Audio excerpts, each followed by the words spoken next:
وَلَقَدْ يَسَّرْنَا الْقُرْآنَ لِلذِّكْرِ فَهَلْ مِن مُّدَّكِرٍ الحمدللہ وَكَفَى وَسَلَامٌ عَلَى عِبَادِهِ الَّذِينَ اصْطَفَىٰ أَمَّا بَعْدُ فَأَعُوذُ بِاللَّهِ مِنَ الشَّيْطَانِ الرَّجِيمِ بسم اللہ الرحمن الرحیم وَاخْفِضْ جَنَاحَكَ لِمَنِ اتَّبَعَكَ مِنَ الْمُؤْمِنِينَ، اور ان لوگوں کے ساتھ فروتنی سے پیش آئیے جو ایمان والوں میں داخل ہو کر آپ کی راہ چلیں۔ فَإِنْ عَصَوْكَ فَقُلْ إِنِّي بَرِيءٌ مِّمَّا تَعْمَلُونَ، اور اگر یہ لوگ آپ کا کہا مانیں تو آپ کہہ دیجئے کہ میں تمہارے افعال سے، اگر یہ لوگ آپ کا کہا نہ مانیں، فَإِنْ عَصَوْكَ، کہ اگر یہ لوگ آپ کا کہا نہ مانیں تو آپ کہہ دیجئے کہ میں تمہارے افعال سے بیزار ہوں۔ وَتَوَكَّلْ عَلَى الْعَزِيزِ الرَّحِيمِ، اور میں اپنے خدائے قادر پر، اور تم وَتَوَكَّلْ عَلَى الْعَزِيزِ الرَّحِيمِ، اور تم توقع رکھو، بھروسہ رکھو اپنے رب پر جو قادر ہے، زبردست ہے اور رحیم ہے۔ سبحان ربک رب العزت عما یصفون وسلام علی المرسلین والحمد للہ رب العالمین۔ اللہم صلی علی سیدنا محمد وعلی آلہ وصحبہ وسلم۔ پارہ 19واں، سورۃ الشعراء کی آیات نمبر 215،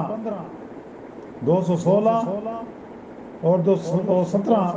تین آیات کی تلاوت کی گئی ہے اور اس کا ساتھ ترجمہ بھی کیا گیا ہے۔ جیسا کہ گزشتہ درس میں یہ فرمایا گیا تھا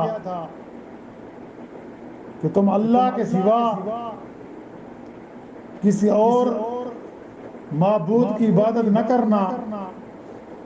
نہیں تو آپ کو بھی سزا ملے گی،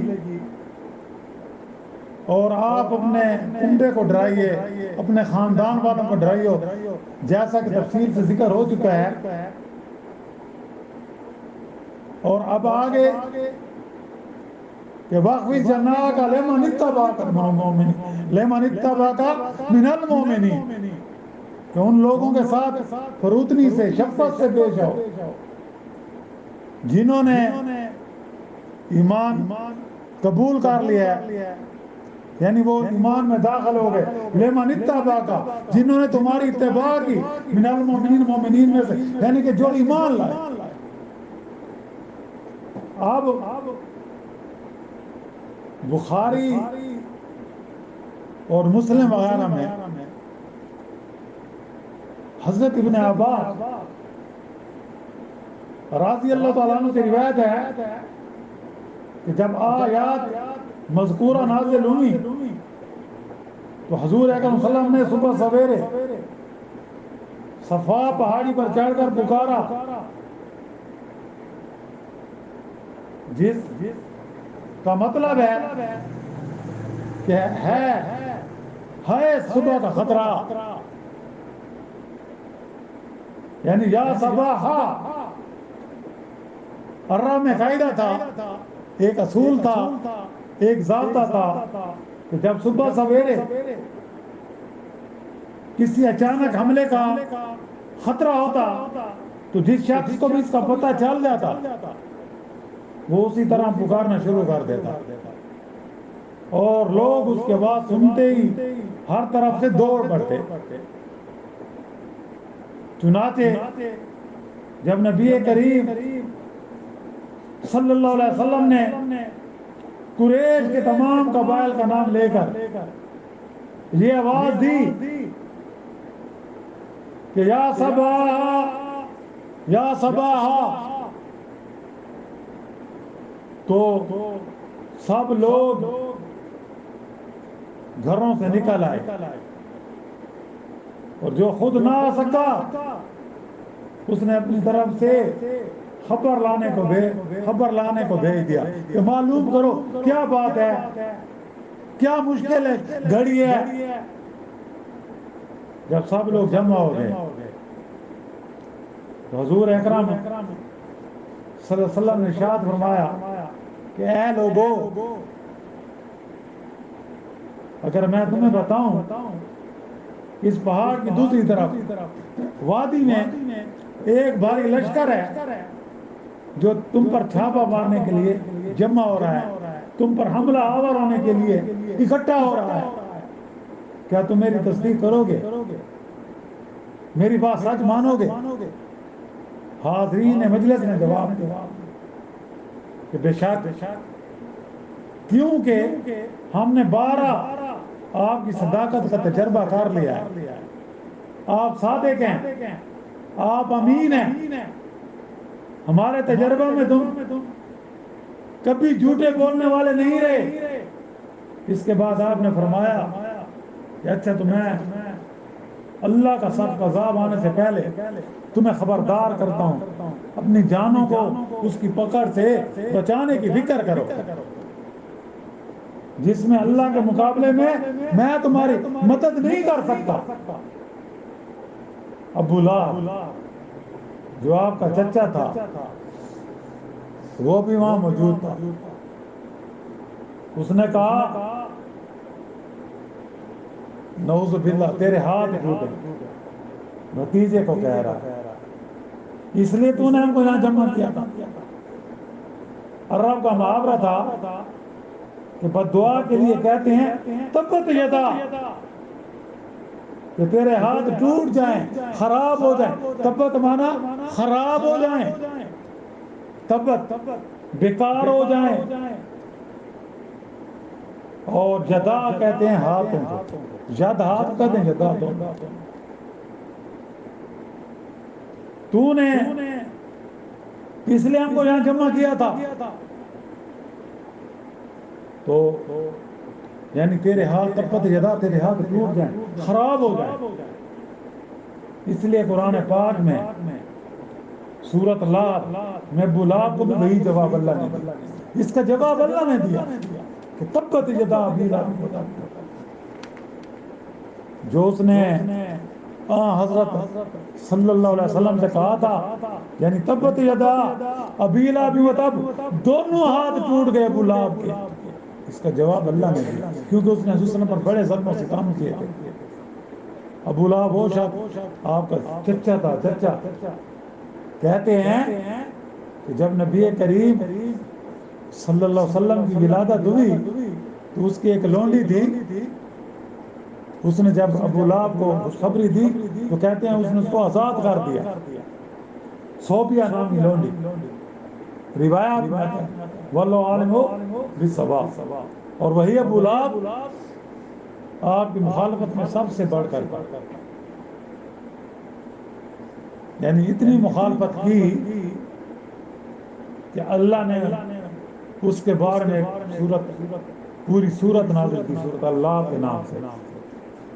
جو قرآن مجید میں اس ترتیب سے جس طرح ہم قرآن مجید پڑھتے ہیں 111 نمبر پر ہے، 111 نمبر پر ہے۔ اللہ نے فرمایا اے میرے نبی کریم صلی اللہ علیہ وسلم، اس نے تجھے کہا تھا نا، اب سن، تبت یدا ابی لہب وتب، دونوں ہاتھ ٹوٹ گئے ابو لہب کے اور وہ برباد ہو گیا۔ الغرض آپ نے شرک پر عذاب الہی سے سب کو ڈرایا، اس قوم تبلیغ کا نتیجہ 2 شکلوں میں نمودار ہو سکتا ہے، یا تو لوگ مانیں گے اور آپ کی ہدایت کی قبول کر کے آپ کی پیروی کریں گے، اور یہ نہ مانیں گے تو بدستور سرتابی اور سرکشی کرتے رہیں گے۔ اس لیے اللہ تعالیٰ نے دونوں گروہوں کے متعلق حکم دے دیا، نبی کریم صلی اللہ علیہ وسلم کو فرمایا کہ جو مومن آپ کا ساتھ دیں ان کے ساتھ اخلاق اور تواضع کے ساتھ پیش آئیں۔ ان کے ساتھ عاجزی کے ساتھ پیش آئیں، ان کے ساتھ نرمی کے ساتھ پیش آئیں، ان کے ساتھ مہربانی کے ساتھ پیش آئیں، ان کے ساتھ شفقت کے ساتھ پیش آئیں۔ جس طرح پرندہ اپنے بچوں کو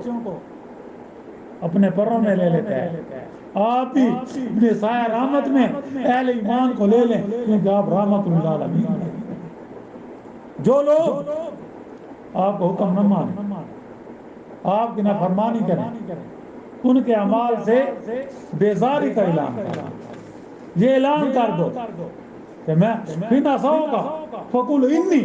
بَرِيءٌ مِّمَّا تَعْمَلُونَ، کہ آپ کہہ دیجئے کہ میں تمہارے افعال سے بیزار ہوں، میں تمہارے افعال سے بیزار ہوں جو تم کرتے ہو۔ وَتَوَكَّلْ عَلَى الْعَزِيزِ الرَّحِيمِ، میرا توکل اس عزیز یعنی زبردست رحیم پر ہے، جو بڑا رحم دل ہے، جو بڑا رحم کرنے والا ہے۔ آپ یہ اعلان کر دیں تو جو لوگ آپ کا حکم مانیں، آپ کی نافرمانی، جو لوگ آپ کا حکم نہ مانیں گے اور جو آپ کی نافرمانی کریں، ان کے اعمال سے اپنی بیزاری کا اعلان کریں۔ گویا اس حکم میں اللہ تعالیٰ نے رشتہ قرابت سے بڑھ کر رشتہ ایمانی کو قرار دیا کہ اللہ کے نزدیک اگر خونی رشتہ دار ہیں، قومی ہیں، قریبی رشتہ دار ہیں، اگر وہ نبی کریم صلی اللہ علیہ وسلم کا کلمہ نہیں پڑھتے تو ان کا ساتھ تمہارا کوئی تعلق نہیں۔ سب سے قریبی رشتہ ایمانی ہے۔ جو مومن ہے، خواہ وہ کوئی ہو، کہیں کا رہنے والا ہو، کوئی زبان بولے والا ہو، اس کا کوئی رنگ ہو، آپ کی شفقت و عنایت اور تعلق کا مستحق ہے۔ اللہ تعالیٰ کی طرف سے آپ سے کہا جا رہا ہے، اور جو کافر ہیں اس سے آپ بالکل بیزار ہیں، بے تعلق ہیں، خواب و قرابوں کے لحاظ سے کتنی نزدیک کا رشتہ دار ہو۔ یعنی آپ کی محبت الحب للہ، آپ کی دشمنی البغض للہ، یعنی محبت بھی اللہ کے لیے، دشمنی بھی اللہ کے لیے۔ تو اس لیے آج افسوس سے کہنا پڑتا ہے کہ ہم مسلمانوں نے اللہ کے اس سبق کو بھلا دیا، نبی کریم صلی اللہ علیہ وسلم کے اس سبق کو بھلا دیا کہ ہمارا محبت بھی اللہ کے لیے ہونی چاہیے، ہماری دشمنی بھی اللہ کے لیے ہونی چاہیے۔ لیکن آج ہمارے حکمرانوں کو دیکھو، یہود و نصارہ کی بات مانی جاتی ہے، مسلمانوں کو دیکھو فرقہ بندی کے نام پر ایک دوسرے سے محبت نہیں کرتے، نفرت کرتے۔ تو اللہ تعالیٰ سے دعا ہے کہ اللہ تعالیٰ ہم سب مسلمانوں کو ایک کر دے، آپس میں محبت کرنے والا بنا دے، اور امت مسلمہ میں اتفاق اتحاد عطا فرمائے، تاکہ جو اسلام دشمن ہے وہ مسلمانوں سے ڈر جائیں۔